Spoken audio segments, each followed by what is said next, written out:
Good morning friends. তো দেখুন এই দিনটা ছিল 26 জানুয়ারি। হ্যাঁ হ্যাঁ, আমি সব কিছু ব্লগই একটু ধীরে ধীরেই আপলোড করতে পারছি। রিসেন্ট আমি কালকের শর্ট ভিডিওতে বলেইছি। তো ভাবলাম চলো আমি যখন ভিডিওটা তোমাদের জন্য উঠিয়ে তুলেই রাখি তখন কেন শেয়ার করব না। এইটা ছিল আমাদের ফ্ল্যাটের প্রজাতন্ত্র দিবস উপলক্ষে অনুষ্ঠান হচ্ছিল। আর এটা তারপরে আমরা স্কুলেও চলে গিয়েছিলাম। তো স্কুলে সেদিনকে দেখো কত সুন্দর বাচ্চারা প্যারেড করছে, কত ভালো লাগছে। মনটা দেখেই আমাদের সেই ছোটোবেলাকার কথা মনে পড়ে যাচ্ছে, তাই না? আমার তো তাই হচ্ছিল। তোমাদের কার কার মনে হচ্ছে প্লিজ কমেন্ট করো।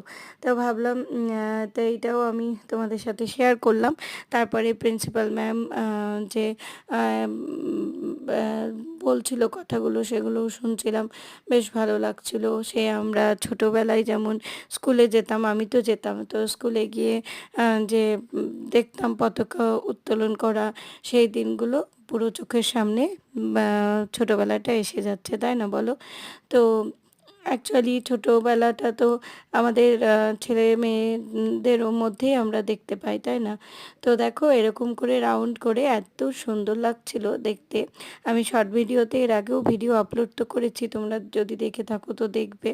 তো এটা হচ্ছে ওদের স্কুলের গ্রাউন্ড আর এটা স্কুলটা। তো পুরো গোল করে ওরা প্যারেড করছিল আর ওরকমভাবে ঢোলটা বাজাচ্ছিল, ব্যান্ডটা। তো খুব ভালো লাগছিল দেখতে। দেখো তো এই যে আমরা এই দিনটা এরমভাবে এই যে প্রিন্সিপাল ম্যাম বলছিলেন কথা, তো প্রিন্সিপাল ম্যামই পতাকাটা ফ্ল্যাগ হোস্টিং করেছিলেন। তো খুব ভালো লেগেছিল, এইভাবে আমাদের দিনটা কেটেছিল। তারপর সোসাইটিতে গিয়েও এনজয় করলাম। তখনও প্রোগ্রাম ওখানেও শেষ হয়নি, হচ্ছিল, বা ছোট ছোট বাচ্চারা ডান্স করছিল। তো তারপরে আর কি একটু খাওয়া দাওয়া করে বাইরে ঘুরে তারপরে চলে এসেছিলাম। তো তোমরা কিভাবে এই প্রজাতন্ত্র দিবসটা সেলিব্রেট করলে প্লিজ আমাকে কমেন্ট করো, ঠিক আছে? আর আমার পাশে এইভাবেই তোমরা থেকো, আমার ভিডিওগুলোকে লাইক করো, শেয়ার করো। তো চলো আজকের মতো এতটুকুই ছিল। Thank you, tata.